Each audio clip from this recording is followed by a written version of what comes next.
consultant. I asked my staff, and they remembered that that's what we did It's to train probably every office. Sonia Earth. Mendoza of Mother Earth and Yes. Eco Waste Coalition. But no need to hire as author, as principal author and sponsor of the law since 1998. I'm serious, ako na po ang maaring magtulong kasi madaling-madali. Ipupulong ko lahat. No, I can do an ocular of all the 23 offices, or everyone can come to my office. I take it so seriously, and my staff knows that. I check, binubuksan ko ang bawat bin pagdating ko sa umaga. Pag may nakita akong bote, lata o plastic sa food waste, you'll never hear the end of it. And everybody has to be investigated who violated the law and why not. If you cannot even follow the law which your principal authored, then you've no business working in our office. At ito na, huli. Hindi naman mangyayari yung baha na nangyari sa Metro Manila at sa iba't ibang lugar kung tayo ay naghihiwalay ng basura sa nabubulok at hindi nabubulok dahil kalahati niyan ay kayang iresikulo. Yung mga pumping station na nasira at nakita punong-puno ng basura hanggang sa tires at mga sofa ay nandun pa. Wala ba talaga tayong disiplina? Wala ba tayong sariling pag-iisip para sundin ang batas na dapat naman para sa sariling kapakanan? Okay, so I can go on and on, Mr. President, but thank you to my colleague from bringing that topic once again, which is connected to my privileged speech later. I'm number 4. Thank you, Mr. President. I'm sure that under your leadership, you will ensure that this law is effectively implemented in our home, which is the Philippine Senate. Thank you. Secretary is directed to take note and comply as stated by Senators Cayetano and Legarda, and to submit a report to the chair. Majority Floor Leader. Mr. President, before we proceed with the reference of business, with the permission of the body, and pursuant to Rule 10, Section 13, in relation to Section 18 of the Rules of the Senate, may I move, Mr. President, that we proceed with the continuation of the organization of the various standing committees of the Senate through the election of the chairpersons. I so move, Mr. President. Any objection? Hearing none, motion is approved. Mr. Majority President, Leader. I move that we elect Senator Bam Aquino as chairperson of the Committee on Science and Technology, Vice Sen. Alan Peter Cayetano. I so move, Mr. President. Any objection? Hearing none, Senator Aquino is so elected. Mr. President, I move that we elect Senator Alan Peter Cayetano as chairperson of the Committee on Banks, Financial Institutions, and Currencies. I so move, Mr. President. Any objection? Senator Cayetano is so elected. Mr. President, I move that we elect Senator Lito Lapid as chairperson of the Committee on Urban Planning, Housing, and Resettlement. I so move, Mr. President. Is there any objection? There being none, Senator Lapid is so elected. Mr. President, at this juncture, may I respectfully move that we proceed with the reference of business. Any objection? Hearing none, Secretary is directed to comply. Bills on first reading. Senate number 201, anak amending RA 7941, the Party List System Act, Senator De La Rosa. To the Committee on Electoral Reforms and People's Participation. 202, anak institutionalizing the whole-of-nation approach in attaining inclusive and sustainable peace, creating a National Council to end local communist armed conflict and for other purposes, Senator De La To the Rosa. Committees on National Defense and Security, Peace, Unification, Reconciliation, and Finance. 203, anak transferring the control and supervision of the provincial and sub-provincial jails to the Bureau of Jail Management and Penology, appropriating funds therefore and for other purposes, Senator De La Rosa. To the Committees on Public Order and Dangerous Drugs, Local Government, and Finance. 204, providing for the rank classification and organization of key positions in the BFP and the BJMP, amending RA 9263, the Bureau of Fire Protection and Bureau of Jail Management and Penology Professionalization Act as amended by RA 9592, Senator De La Rosa. The Committee on Public Order and Dangerous Drugs, Civil Service, Government Organization, and Professional Regulation, and Finance. 205, institutionalizing anti-drug abuse councils in every local government unit and for other purposes, Senator De La Rosa. To the Committees on Public Order and Dangerous Drugs, Local Government, and Finance. 206, amending RA 11696, the Marawi Siege Victims Compensation Act of 2022, Senator De La Rosa. The Committee on National Defense and Security, Peace, Unification, and Reconciliation. 207, providing direct financial assistance to Filipino farmers and fisher folk, establishing for the purpose the Filipino Farmers and Fisher Folk Financial Assistance Program, providing funds therefore and for other purposes, Senator De La Rosa. The Committees on Social Justice, Welfare and Rural Development, Agriculture, Food and Agrarian Reform, and Finance. 208, anak enhancing the financial literacy of overseas Filipino workers and for other purposes, Senator De La Rosa. To the Committee on Migrant Workers. 209, providing for a 200 peso daily minimum wage increase for employees and workers in the private sector, Senator Ontiveros. The Committee on Labor, Employment, and Human Resources Development. 210, amending RA 6727, the Wage Rationalization Act, and for other purposes, Senator Ontiveros. To the Committee on Labor, Employment, Human Resource Development. 211, providing for 15,000 peso across-the-board increase in basic monthly salary of teachers and employees in the public basic education and appropriating funds therefore, Senator Ontiveros. The Committees on Civil Service, Government Organization and Professional Regulation, Basic Education, and Finance. 212, an act against the practice of endo and contracting, amending Articles 106 to 109, 294 to 296, and adding a new provision to PD 442, the Labor Code of the Philippines, as amended, Senator Ontiveros. The Committee on Labor, Employment, Human Resource Development. 213, an act regulating work mediated, organized, or allocated through online platforms for the protection of Filipino workers in the gig economy, Senator Ontiveros. To the Committees on Labor, Employment, Human Resource Development, Trade, Commerce, and Entrepreneurship, and Finance. 214, an act providing for a national framework for interns' rights and welfare, Senator Ontiveros. To the Committees on Higher Technical Vocational Education, Ways and Means, and Finance. 215, an act granting universal social pension to all senior citizens aged 60 years old and above, amending RA 7432 as amended, Senator Ontiveros. The Committees on Social Justice, Welfare and Rural Development, and Finance. 216, an act establishing a legislative framework for water services in the Philippines by reforming non-performing joint venture agreements and enhancing institutional oversight and accountability, Senator Ontiveros. The Committee on Public Services. 217, an act increasing the penalties for the detention of patients and cadavers in hospitals, medical clinics, or any other similar facilities on grounds of non-payment of hospital bills or medical expenses, amending RA 9439 by Senator Ontiveros. The Committees on Health and Demography, Social Justice, Welfare, Rural Development, and Finance. Before continuing, Chair would like to remind our guests in the gallery to kindly settle down so that we can proceed with the business of the Senate. Secretary, may proceed. Senate Number 218, an act prohibiting discrimination on the basis of sexual orientation, gender identity or expression, or sex characteristics, and providing penalties therefore, Senator Ontiveros. The Committees on Women, Children, Family Relations, and Gender Equality, and Finance. 219, an act establishing a free breakfast program for students in public schools from kinder to grade 12 and daycare centers, mandating direct procurement of produce from local farmers and fisher folk pursuant to RA number 11321, Senator Pangilinan. To the Committees on Basic Education, Agriculture, Food and Agrarian Reform, and Finance. What is the pleasure of the Honorable Pangilinan? Yes, a parliamentary inquiry, Mr. Chairman. The gentleman may proceed. Thank you.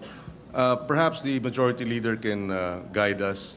I've been away 3 years, so I am not sure if there were some other precedents that have happened since. But on the matter of the referral of Senate Bill 219, this is primarily referred to the Committee on Basic Education and secondarily referred to the Committee on Agriculture. It has been a practice of the Senate that certain measures, resolutions perhaps, and information are referred to jointly perhaps, jointly to two committees for investigation purposes, Mr. President. I'm not sure if the same can apply for the hearings or the hearings of bills in the committee level. Can a measure be referred jointly to two committees for purposes of hearings, and that, for example, in this case, for the aspect of involving preschool up to grade 12 for this feed-in program, that matter should be forwarded to, or at least addressed by the Committee on Basic Education, while the matter of purchasing the agriculture products of which for the purpose precisely of providing fresh and nutritious food, and its purchases directly to farmers and fisher folk can be referred to the Committee on Agriculture. Can that be a course of action? Without asking the majority floor leader, is it the pleasure of the Honorable Pangilinan to change the referral to Agriculture, Food and Agrarian Reform as the primary committee? Well, I discussed this with the chairperson of the Committee on Basic Education. He wishes to hear this particular measure.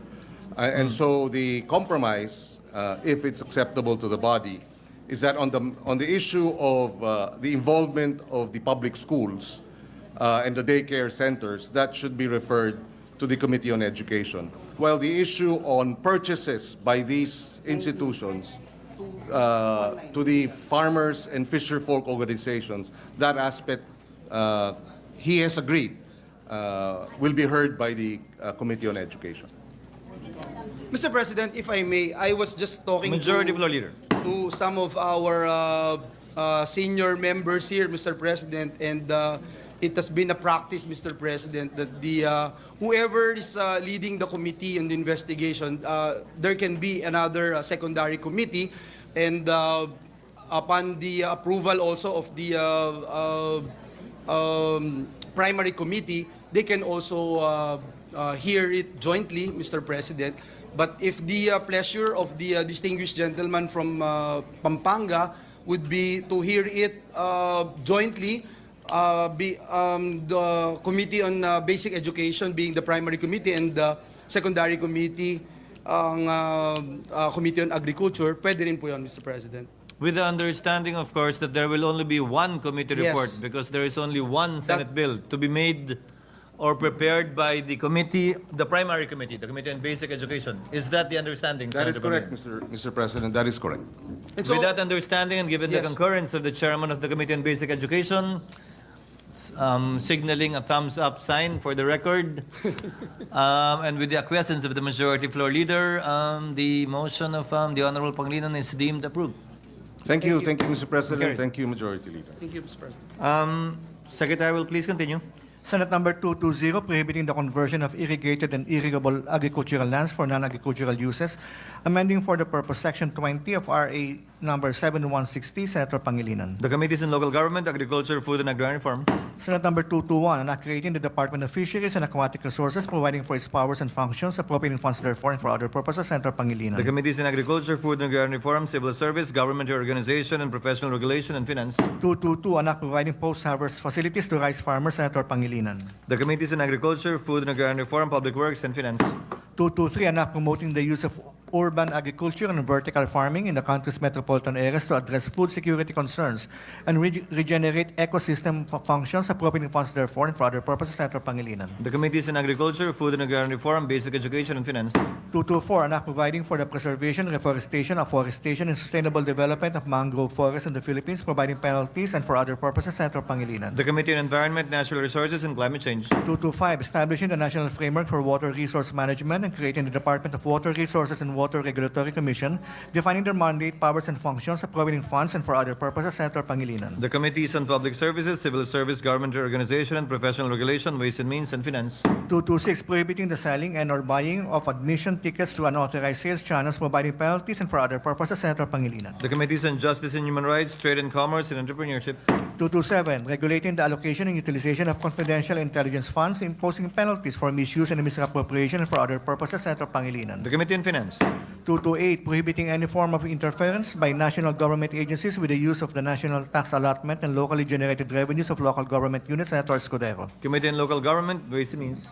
229, an act to further strengthen local autonomy through a more rationalized system of decentralization, amending RA 7160, the Local Government Code of 1991, Senator Escudero. The Committee on Local Government and Finance. Senate number 230, an act promoting business competitiveness by providing temporary tax relief to single proprietorships, cooperatives, partnerships, or corporations classified as micro, small, and medium enterprises, Senator Escudero. The Committee on Trade, Commerce and Entrepreneurship and Ways and Means. 231, promoting business growth and recovery by reducing the cost of business compliance for micro, small, and medium enterprises, amending NIRC of 1997 as amended, Senator Escudero. The Committees on Ways and Means, Trade and Commerce and Entrepreneurship. 232, an act mandating government officials and employees to execute and submit a written permission to examine, inquire, or look into all their deposits and investments, thereby waiving the bank secrecy laws provided under Republic Act numbers 1405 and 6426, Senator Escudero. Committee on Banks, Financial Institutions and Currencies. 233, an act providing an increase and an automatic adjustment mechanism in the personal economic relief allowance granted to government employees, Senator Escudero. To the Committees on Civil Service, Government Organization and Professional Regulation and Finance. 234, an act reinstituting mandatory credit allocation for micro, small, and medium enterprises, imposing fines and penalties for non-compliance and for other purposes, Senator Escudero. The Committees on Trade, Commerce, Entrepreneurship and Economic Affairs.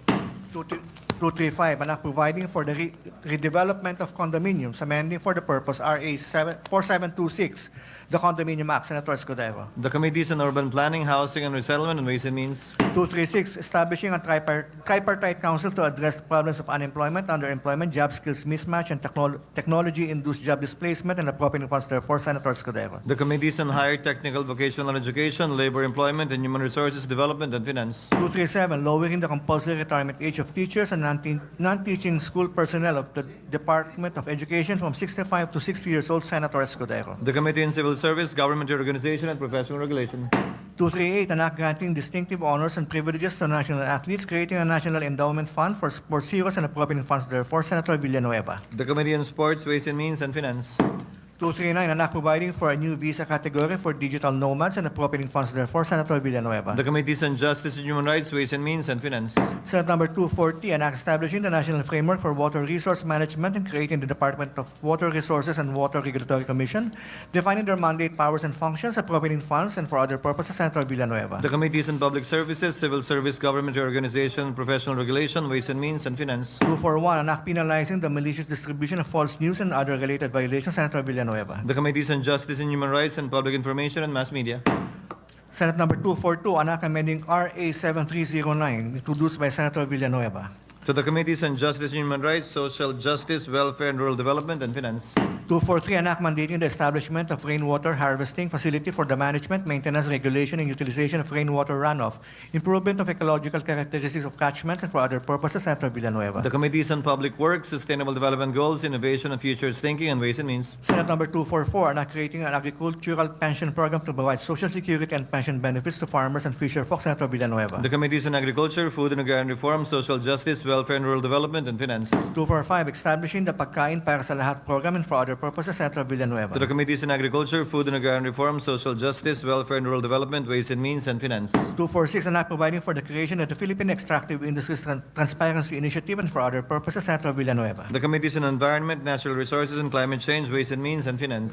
247, an act revising PD 1445, series of 78, as amended otherwise as the Government Auditing Code of the Philippines and for other purposes. Senator Villanueva. The Committees on Constitutional Amendments and Revision of Code, Civil Service, Government Organization, and Professional Regulation, and Finance. 248, an act institutionalizing the Student Assistance Fund for emergencies and for other purposes. Senator Tulfo E. The Committee on Basic Education, Higher Technical Vocational Education, and Finance. 249, an act protecting the welfare of workers in the media and news industry. Senator Tulfo E. The Committees on Labor, Employment and Human Resources Development, and Public Information and Mass Media.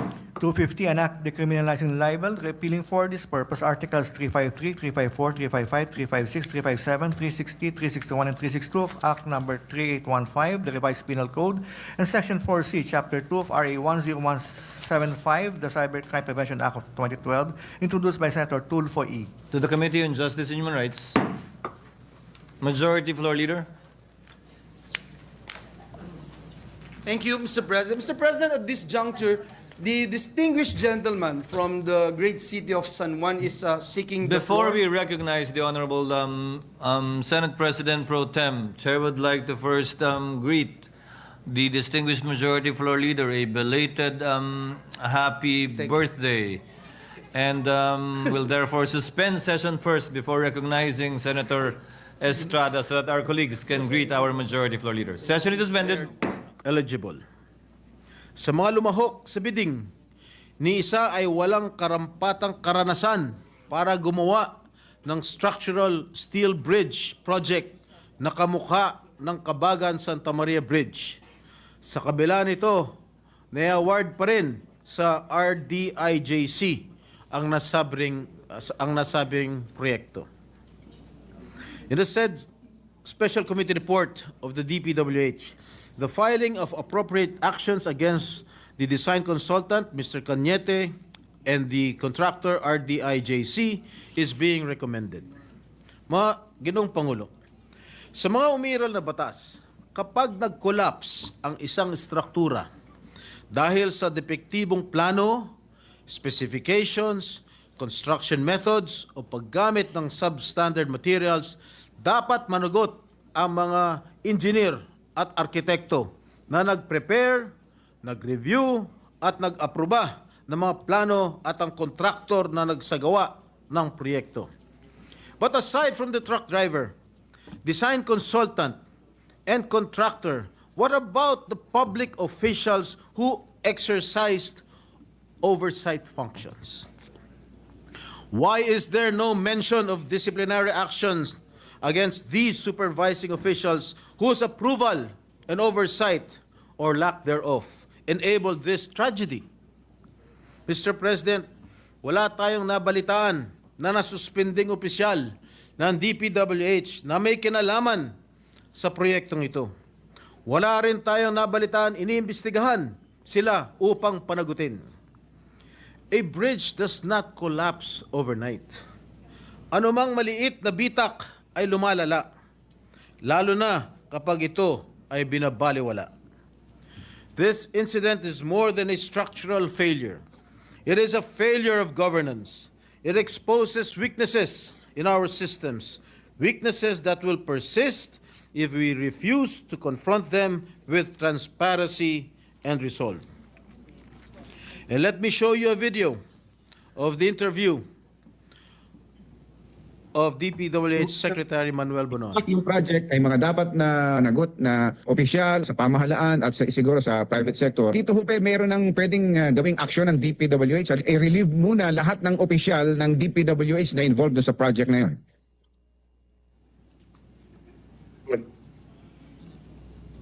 Ay, wala na pala. Ano pong pinakamataas na ranggo nung nire-recommenda po niyong makasuhan?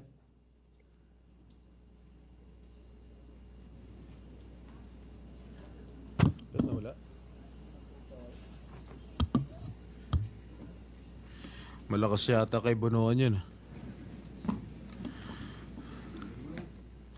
Ang paniwala ng Pangulo, alpak yung project, may mga dapat na nagot na opisyal sa pamahalaan at siguro sa private sector. Dito ho meron ng pwedeng gawing aksyon ng DPWH. I-relieve muna lahat ng opisyal ng DPWH na involved sa project na yun. Anyway, Mr. President, marami man sa kanila ay retired na. Some of the decision makers are still with the department. Sa aking pagkakaalam, dalawa sa Assistant Secretary ng DPWH ngayon ay naging Regional Director ng Region 2 noong panahon ng construction at retrofitting ng tulay, at 3 undersecretaries naman ay malinaw na matagal nang may control sa budget, supervision and oversight over the project ay nananatili sa pwesto at mukhang nabigyan pa ng karagdagang trabaho at dagdag na responsibilidad pagkatapos bumagsak ang tulay. Hindi kaya sila ang pinatutungkulan ng Pangulo nung sinabing, mahiya naman kayo? Mr. President, mahirap tanggapin na sa mga susunod na araw ay haharap sa kaso ang maliit na tao na tulad ng driver ng truck na pananagutin ng DPWH, samantalang pinagtatakpan nila ang kanilang mga kasamahan. I urge the DPWH to take full responsibility and accountability, not only by pursuing private contractors, but also by holding accountable its own officials who were involved in the planning, approval, and implementation of this project. Public confidence demands nothing less. Explain the approval process, identify the lapses in monitoring and enforcement, and most importantly, assure the public that this will never happen again, not through promises, but through concrete reforms in design, review, safety compliance, and project oversight. The bridge that was meant to stand strong for generations collapsed in less than 3 weeks. Its collapse should serve as a warning. When safety is compromised, when accountability is absent, it is the people who will pay the price. I am not here to point fingers at anyone. I only hope that we use this incident to mark the beginning of a renewed commitment to engineering integrity, public safety, and true accountability. Thank you, Mr. President. Majority Leader. Thank you, Mr. President. Mr. President, the distinguished gentleman from the great province of Tarlac and Rizal, Senator Rodante Marcoleta, wishes to interpolate the distinguished gentleman from San Juan, our Senate President Pro Temp. I move that they be recognized, Mr. President. Senator Rodante Marcoleta is recognized. Thank you, Mr. President. I know my friend will yield to a few clarificatory questions by way of interpolation. How did you know that I will yield? Wala ka namang choice eh. Gladly, Mr. President, I feel honored and Mr. President, I want to know if the Honorable Senator is also aware of several falling bridges before this bridge subject matter of his speech. I am not fully aware of any bridge that has collapsed. May I... But here, I just my staff just gave me a list of the bridges that had collapsed in October 28, 2024. The Magapi Bridge in Balete, Batangas, collapsed allegedly due to strong flood currents and the large number of uprooted trees carried by the water during Typhoon Christine. And the Bantilan Bridge, a 30-meter concrete span connecting Batangas and Quezon, allegedly collapsed on October 29, 2022, allegedly due to raging river currents and floods. And the Carlos Romulo Bridge in Bayambang, Pangasinan, collapsed on October 20, 2022. The collapse was allegedly caused by two overloaded dump trucks that exceeded the bridge weight capacity. And the Borja Bridge collapsed on June 16, 2022. This was allegedly caused by a 12-wheeler dump truck that exceeded the bridge's weight limit. And the Loay Clarin Bridge, I think this is in Bohol, which spans the famous Lobok River. And this resulted in 4 fatalities and 18 injuries. And the bridge under construction in Colafu, Magsaysay, Marilog District, Davao City, collapsed on February 18, 2022, while workers were filling its floor with fresh concrete. And lastly, the steel bridge collapsed in Barangay San Isidro, Mahayhay, Laguna on January 29, 2022. That's all, Mr. Chair. So, Mr. President, I think the Honorable Senator will agree that we're fast becoming a country of falling bridges. I agree with you, my good friend, Senator Marcoleta. In regard to this bridge in Isabela, subject matter of your speech, Mr. President, wala bang weighing scale or weighing station or weighing facility na itinalaga ang local government or national government para sa ganon yung lahat ng dadaan ng mga behikulo? Kasi, Mr. President, alam naman natin na Isabela ay agricultural economy. It consists something like 29.8% agriculture products at 25% industry.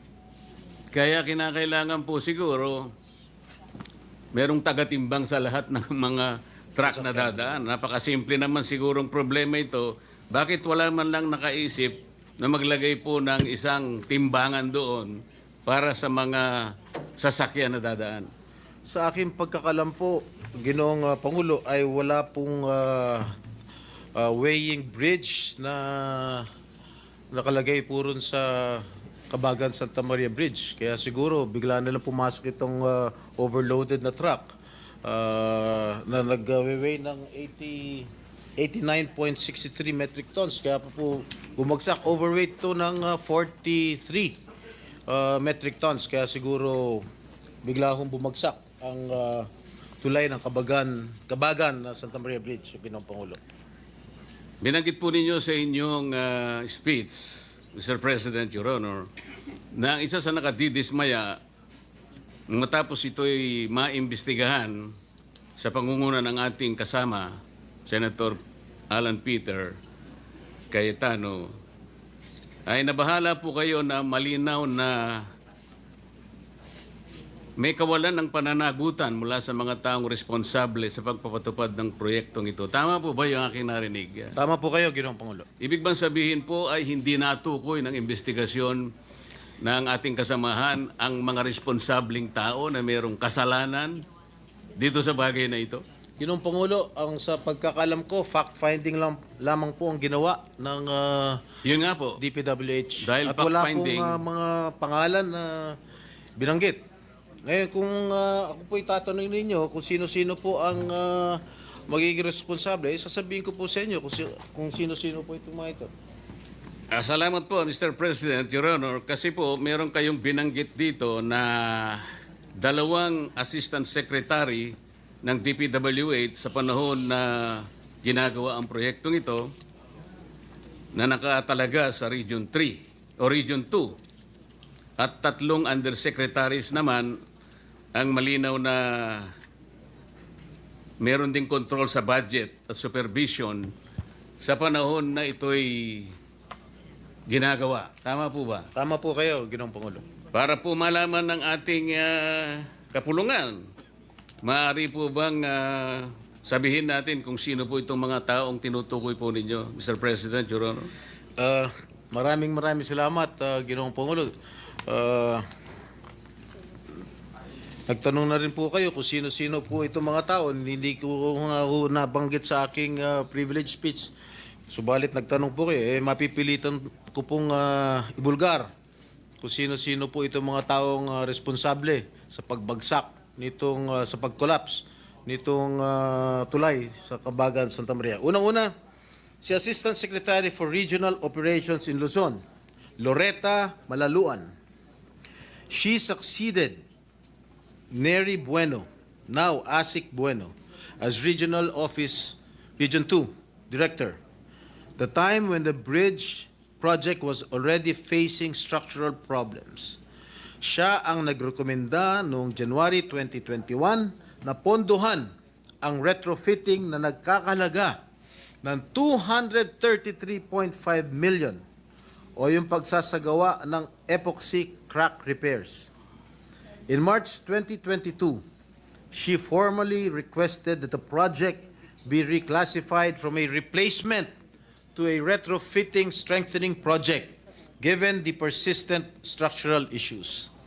Pangalawa po, Ginoong Pangulo, Assistant Secretary for Regional Operations in Visayas and Mindanao, Neri D. Bueno.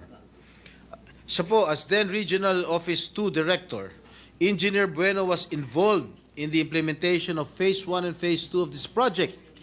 In 2018, then Project Engineer Felipe Lingan began reporting early signs of possible bridge failure. Noong pa lang 2018, nakitaan na nitong si Mr. Lingan na medyo malapit na magkolapso o may failure, early signs of bridge failure. These warnings were either not acted upon or were not sufficiently addressed under Bueno's leadership, which became a notable concern in later investigations. Ginoong Pangulo, yung 3 pong nabanggit kong undersecretaries, napapangalanan ko rin ngayon. Ito po hanggang ngayon ay nanunungkulan pa rin bilang undersecretary ng DPWH. Unang-una, Undersecretary for Regional Operations in Luzon, Ginoong Eugenio Pipo Jr., siya po ang nangasiwa ng construction ng tulay nang sinimula ng pagpapagawa nito noong 2014 bilang Noy Assistant Secretary for Operations. It was under his watch that the early stages of construction proceeded even when structural issues began to surface. And in June 2018, the DPWH engineers identified critical defects after the concrete slab was poured at span 8. Masyado na technical to. Among the most alarming were sheared bolts and shifting columns, clear indicators of serious design and construction flaws. Yet, despite these warnings, construction continued with no decisive intervention from Pipo's office. His failure to halt the project or escalate the issue for re-evaluation allowed the risks to persist unaddressed. Pangalawang undersecretary, For Regional Operations in Visayas and Mindanao, Ginoong Ador G. Canlas.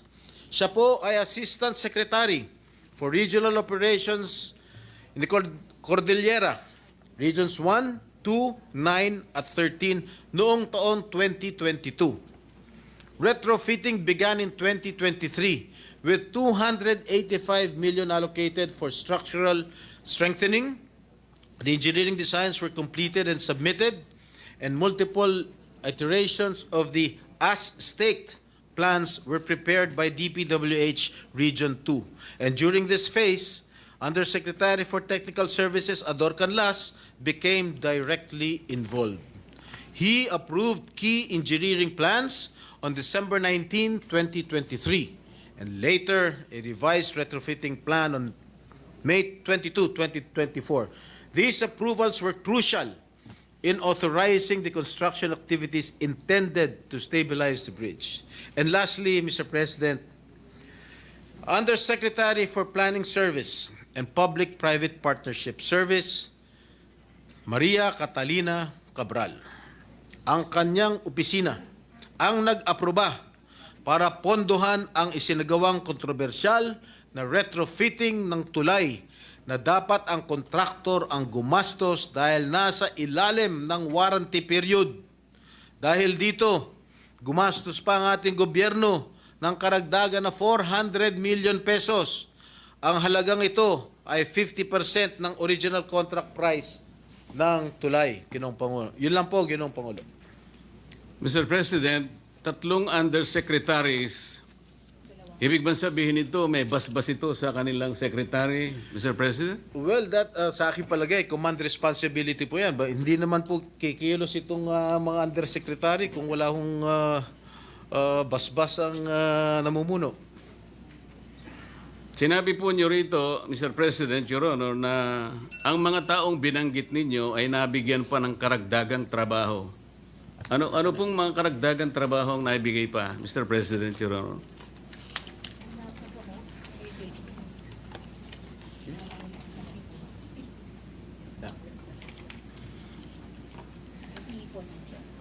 Habang binabasa po ninyo yan, karagdagan sigurong impormasyon, Mr. President, mayroon po akong nabasang isang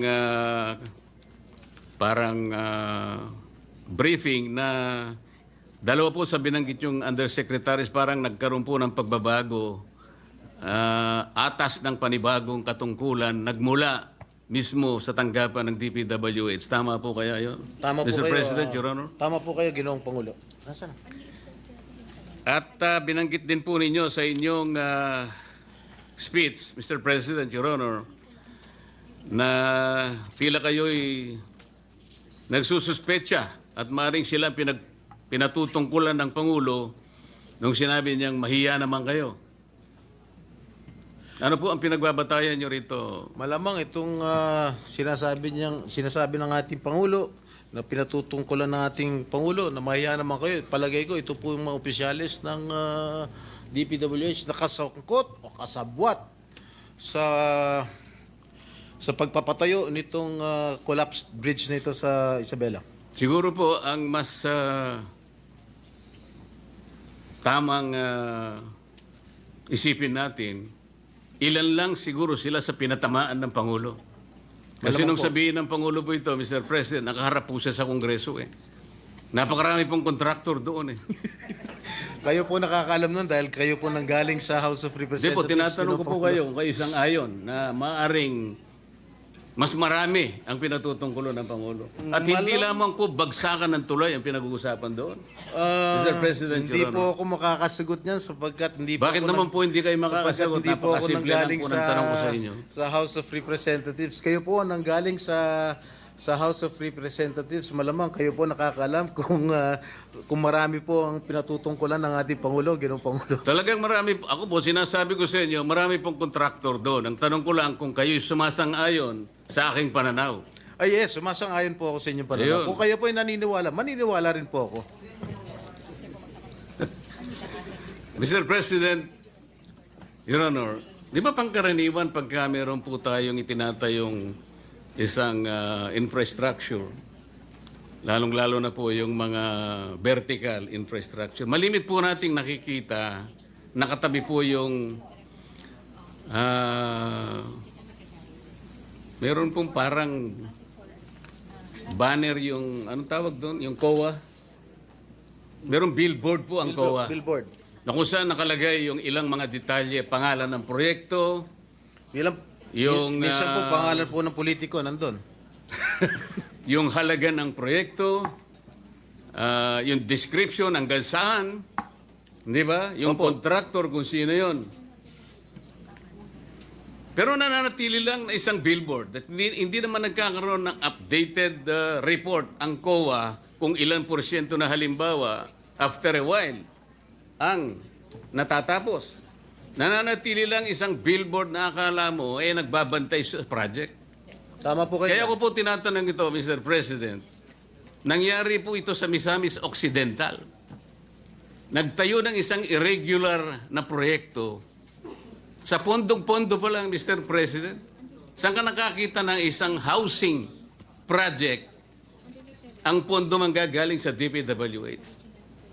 So nung tanungin ko po yung auditor, sapagkat sila naman dapat nakabantay sa lahat ng proyekto, alam mo ba ako ito na nanggaling sa... Hindi po.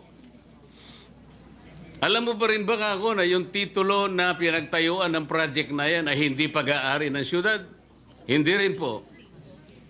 Wala ba kayo akong pakialam? Dahil kayo po ang security guard ng pera ng gobyerno. Nakikialam po. Kailan po kayo makikialam? Pagka po tapos na ang project. Akala ko baka ako ang COA ay merong preventive measures, action. Ibig mo sabihin ka ako pag natapos ang project, natapos na po talaga ang project, ngunit ang titulo po ay pag-aari ng mga pribadong mga mamamayan. Nang tanungin ko po siya, sino ang may-ari ng project? Wala pong maisagot. Ngayon po, itong ang inyong privilege speech, Mr. President, Your Honor, ay salamin lamang ng isang napakalaking anomalya na nagaganap sa ating bansa. At salamat po sapagkat kahit na ito po ay isa lamang sa mga bagay na maaaring makapagbigay po ng alalahanin sa ating mga mamayan sapagkat ito ay pera ng bayan, lalong-lalo na po yung binabanggit ninyong mga opisyal ng pamahalaan na parang kasangkot pa sa mga pangyayaring ito, na maaaring ang pwesto po nila ay nagpalipat-lipat sa ilang mga lugar sapagkat ito pong mga listahan ng mga bumagsak na tulay. Kung makikita po niyo yung tatlo sa binanggit niyo sa Luzon po eh. Sa Makatwid po, ulit-ulit po ito. Parang napakasama pong pagsasalamin. Kagaya po ng ginawa ninyo, sabi niyo, ito pa naman ay isang symbol of strength and connectivity. Parang nasira po yung simbolo na yun, Mr. President, Your Honor. Ano po ang iniisip po ninyong gawin, Mr. President, Your Honor? Sana po ay maimbestigahan po itong sa lalong madaling panahon. Inimbestigahan na po ng ating kasama. Dito po sa inyong committee, sa Blue Ribbon Committee, sapagkat ang involved dito ay mga opisyalis ng ating gobyerno. Lalong-lalo po sa, of course, sa DPWH. At masagot ko lang po yung inyong katanungan kanina dun sa mga undersecretaries na nabigyan pa ng karagdagang trabaho. Kung kumari lang po, Ginoong Pangulo. Base sa mga department orders namin nakuha, na-promote pa ho si Engineer Loretta Malaluan from Regional Director in Regional Office 2 to Assistant Secretary for Regional Operations in Luzon. Si Nery Bueno po ay dating Regional Director din sa Region 2 at na-promote bilang Assistant Secretary for Regional Operations in Visayas and Mindanao. At si Eugenio P. po ay dating ASEC lamang bago naging Undersecretary. Ganon din po si Yusek Ador Canlas. Salamat po sa impormasyon, Mr. President, Your Honor. Meron po kayong binanggit na retrofitting. Ang ibig po nyo sabihin, Mr. President, Your Honor, ito pong tulay ng Kabagan na ito ay maliban po sa ito'y ginastusan ng pamahalaan, yung retrofitting ginastusan pa rin po ng ating pamahalaan. Opo, ginastusan pa rin po ng ating pamahalaan. Pagkatapos po ng 2 gastusan, ito po ay bumagsak. 3 gastusan, hindi lang 2. Tatlo nga po. Ang retrofitting po, ang ibig sabihin po ng retrofitting, para sa pagkakalam ko, hindi po ako inhinyero, no? Sa pagkakalam ko, is to strengthen the structure, Ginoong Pangulo. Pero, gastusan na ng gobyerno ang retrofitting, bumagsak pa rin after so many weeks. Kaya, nakakagulat at gumastos pa ho ng 400 million ang ating gobyerno for the retrofitting cost, Ginoong Pangulo. Babagsak po talaga yung Dapat po, sa aking palagay, dapat po ang contractor po ang dapat mag-shoulder ng expenses ng retrofitting, hindi po ang gobyerno. So 3 beses pong gumasta ang pamahalaan, Mr. President. Opo. At bumagsak. At bumagsak ang pa tulay. rin. So 3 beses pong nasampal ang Pilipino. Tama po kayo. Salamat po, Mr. President. Maraming Thank you, salamat Your po. Honor. Majority Leader. Thank you, Mr. President. Before we give the floor to distinguished lady from Ilocos Norte, I just wanted to manifest, Mr. President, that in the time I attended the hearing conducted here in the Senate last Congress, napakalinaw po, Mr. President, 1.19 billion na ginastos sa Kabagan Santa Maria Bridge, nag-collapse less than a month after its opening. But even before its completion, Mr. President, 390 million was spent on retrofitting. Ang retrofitting dapat gagawin mo pag nagagamit na nagamit na yung proyekto. Hindi pa nagagamit, ni-retrofit na. At yung retrofitting expenses ay gobyerno ang gumastos. At pinakamahalaga, Mr. President, last but not the least na gusto kong sabihin at i-manifest lang. Mr. President, based on records, mali po yung sinasabi ng mga taga-DPWH na overloading ang main cost ng collapse. Kasi dun sa records, technical reports, and yung timeline of events na sinabmit po dito sa Senado during the hearing, napakalinaw pa po sa sikat ng araw na hindi po ito isang aksidente dahil ito po ay preventable disaster born of negligence, oversight failures, and a lack of will to act when it mattered. Just put that on record. Mr. President, I now move that we recognize Senator Amy Marcos to interpellate our Senate President Pro Tem. So move, Mr. President. Senator Amy Marcos recognized. Thank you very much, Mr. President, Majority Leader. If Senator Jinggoy Estrada will allow, there are a few questions from the Ilocano Bloc and the Solid North to which this bridge should belong. My privilege, Mr. Yes, President. I cannot overemphasize how important this bridge would have been and the decades during which the people of the Solid North awaited its completion. It's an essential, concrete manifestation of the unity of the Northern peoples, Rangtay to Cordillera, a pivotal link between Region 2 and the Cordillera Administrative Region. Hindi siya pangkaraniwang tulay na kumbaga dalawang bayan, dalawang lungsod, dalawang probinsya. Ito ay talagang binubuo ang dalawang rehiyon. Napakahalaga dalawang rehiyon na kung tutuusin ay ilan sa pinakamahalagang agricultural producer ng ating bansa. Number 1 ang Isabela sa corn at parating nasa itaas sa bigas. Ganon din ang Cordillera kung saan nagmumula lahat ng gulay. Kaya itong tulay na ito napaka-importante hindi lamang para sa Solid North, ika nga, kundi para sa buong Pilipinas, sa buong Luzon, na umaasa ng pagkain mula sa Region 2 at sa Cordillera.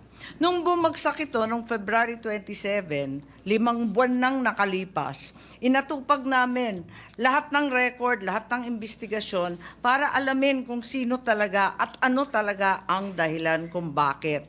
Ngayon, nagtataka kami kasi maraming pangalan na lumilitaw na pagkataas-taas na pwesto, kulang lang sa sekretary. Andito yung mga USEC, andito pa yung ASEC. Bakit sa report na unang binigay sa amin, ang tanging lumalabas lamang mga pangalan ng mga retired, Gilbert Reyes, retired, Adriano Doroy, retired, Raul Asis, Yusek, retired. Bakit puro retired itong lumalabas? Ba't hindi lumalabas yung mga pangalan? Bakit ganon? May iba-iba bang report or iisa comprehensive final report? May Navarro, Abiki, Ocampo. Wala naman dito yung mga pangalan na tinutukoy ninyo. Parang low-level employees lang to. Higit sa lahat, wala na sa department. Bakit ganon? Aling report dito? Maraming salamat sa iyong katanungan, Mr. President.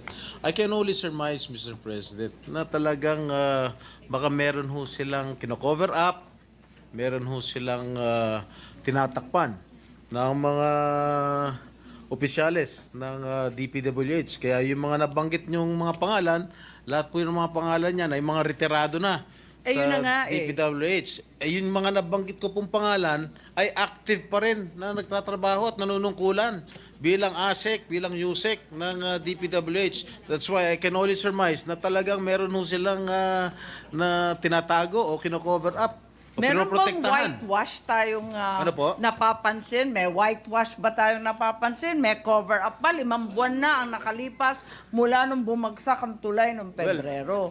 5 buwan na. At walang mabigay na comprehensive na report.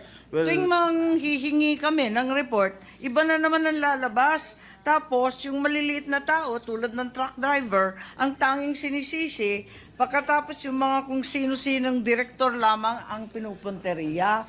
Sino ba itong mga direktor na to, na tulad nga ng sinabi ninyo, retirado, yung iba na transfer pa sa DHSUD, tapos kung saan-saan na, abay, ba't ganon? Samantalang yung nabanggit ninyo, halimbawa si Asek Canlas, hindi ba na-promote pa yan sa USEC? Ba't nagkaganon? Well, hindi ko po masasagot yan at siguro dapat tanungin yan ayun namumuno ng DPWH pagdating ng committee hearing kung sakasakaling i-refer to sa appropriate committee, siguro kailangan natin tanungin kung bakit nangyari ito na nagiging involved sila dito sa pagbagsak ng pag-approve ng gawain ng tulay at bakit pa sila na-promote ng secretary ng DPWH. I don't know if this is a presidential appointee. I do not have any idea. Pero kung secretary level lang yan, siguro pwede natin tanungin. Ang balita ko, may isang Yusek Bernardo na tinanggal sa pwesto. Kasama ba siya dito sa Kabagan Bridge? Sa pagkakalam ko po, hindi po siya kasama dito sa Kabagan Santa Maria Bridge. Dahil hindi naman po lumitaw sa aming Parang yung pag-imbestiga. timing siya yung pinarusahan. Mukhang siya yata ang pinarusahan. Pero hindi ko po alam dahil base sa aming investigasyon na nakalap ng aking tanggapan, hindi po lumalabas ang kanyang pangalan. Ang pinagtatakahan namin, 5 buwan na nga ang nakalipas, sino ang mananagot nito? Kadami-daming mga pangalan. At yun nga, nakakalito kasi pa iba-iba yung report. Tuwing hihingi ako ng report, iba na naman itsura, iba na naman ang listahan. Ano ba talaga? Siguro, Magpakatotoo sila, sister. Pag na-refer na po ito sa appropriate committee, halimbawa siguro sa committee ni Senator Marcoleta, sa Committee on Blue Ribbon, siguro pwede pa siguro patawag natin yung mga nabanggit ko mga opisyalis ng DPWH para sila po ang sumagot sa ating mga katanungan kung bakit ilang linggo pa lang pag nung nagawa yung retrofitting, nung nagawa yung tulay, bumagsak agad. Siguro yun lang siguro tangi ko masasagot, Ginoong Pangulo. So with that, thank you very much, Senator Estrada. And with that, I'd like to move that the privileged speech of the good senator be referred to the Committee on Blue Ribbon and a comprehensive report, a comprehensive and final report. Huwag yung pa iba-iba at hindi binabanggit yung ibang pangalan. Maibigay sa mga senador once and for all para matuklasan kung pananagutan nga ni na Asek Bueno, Malaluan, Yusek Pipo, Cabral at Canlas itong pangyayari na nakakalugmok sa aming lahat na umaasa lamang sa infrastrukturang maayos sa ating Solid North. Maraming salamat po. Yes, Majority Leader. Thank you very much, Mr. President. Mr. President, at this juncture, may I respectfully move that we